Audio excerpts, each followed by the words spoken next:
Your words, Lord, are spirit and life. You have the words of everlasting life.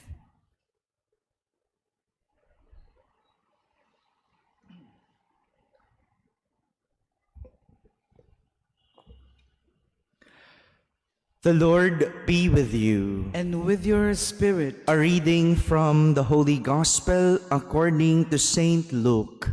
Glory to you, O Lord.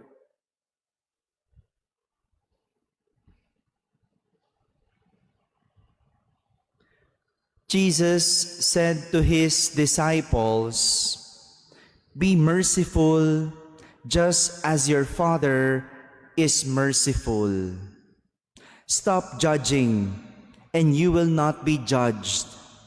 Stop condemning, and you will not be condemned. Forgive, and you will be forgiven. Give, and gifts will be given to you. A good measure, packed together, shaken down, and overflowing, will be poured into your lap. For the measure with which you measure will in return be measured out to you."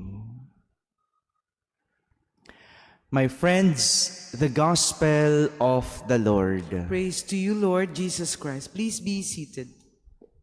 Good morning, my dear brothers and sisters.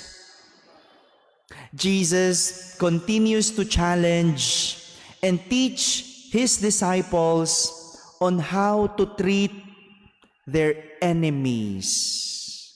How to treat their enemies as a true disciple. Konting review po. Last Saturday, Jesus told them to be perfect just as your heavenly Father is perfect. Perfection, not how the world view it, as being flawless or having no defects. Diba? Ganyan yung perfection sa atin eh. Dapat walang mali, flawless, or having no defects. But we must understand, what does Jesus mean by perfection? Minsan kasi magkakaiba tayo ng ibig sabihin ng isang salita. Merong kaibigan, para sa kanya, iba ang kaibigan. Ibang ibig sabihin ng kaibigan. Para sa kanya, basta kakilala, kaibigan na. So, iba. Yung kakilala, pwedeng sa iba, acquaintance pa lang. Hindi friend. Yung kaibigan, yun yung masasandalan mo, matatakbuhan mo. Pero para sa kanya, basta kilala mo, friend. But here in our gospel, Jesus has a different meaning of perfection.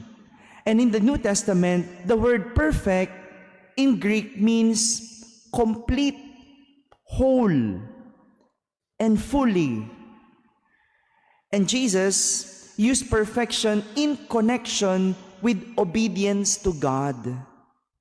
That is why, for Jesus, perfection is a complete or total obedience to God.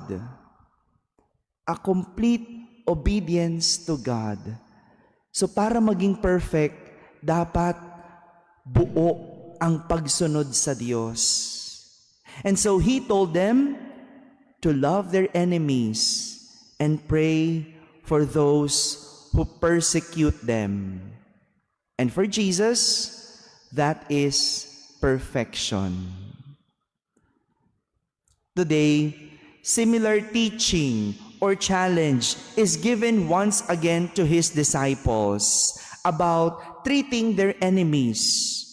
And Jesus said, to be merciful, just as your Father is merciful.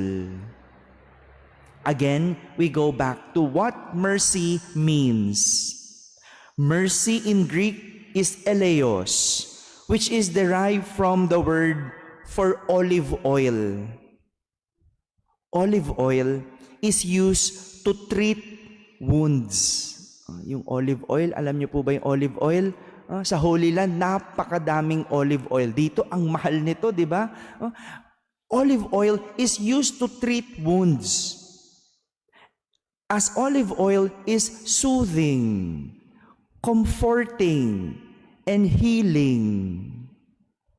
And putting it in the context of one's enemy, mercy is given to comfort, heal, and soothe.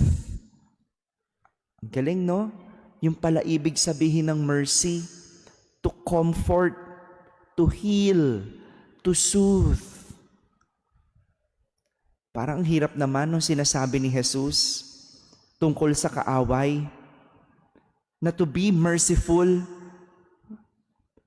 But if you're going to understand, having an enemy is an experience of heaviness of heart. Di ba? Sino po bang may kaaway dito? Di ba pagka may kaaway ka, ang bigat sa puso? Kaaway mo na, hindi mo pa matignan. Mabigat sa puso. It is a feeling of anger and a painful memory. Lalo na kung kaaway mo ay kaibigan mo, kapatid mo. Di ba? Ang sakit nun. It's a painful memory. That is why Jesus would want us to stop by showing mercy, to comfort the heavy heart, to soothe the anger, and to heal the pain. Ang galing, no? Kapag ikaw pala'y nagbibigay ng mercy, hindi yung kapwa mo ang unang nakikinabang sa awa, kundi ikaw. Ikaw na nabibigatan, you are being comforted. Ikaw na nasasaktan, you're being healed. Ikaw na nahihirapan, you're being soothed. Ikaw yung unang nakikinabang. And Jesus is telling His disciples that mercy is shown not by judging and condemning, but by giving and forgiving your enemies. Kapag nagpatawad ka ng iyong kapwa, ikaw ang unang magagaangan. Ikaw ang unang mahihil. Ikaw ang unang mawawalan ng galit. At first, for us, it may sound one-sided. Parang unfair. Ako na nga'y nagagalit o ako na nga'y may kagalit, ako pa yung magpapatawad. Sometimes we feel it is unfair. It is one-sided. It's as if only the enemy will benefit. But again, Jesus said, the measure with which you measure will in return be measured out to you. Ang takalang ginagamit ninyo sa iba ay siya ring gagamitin ng Diyos sa inyo.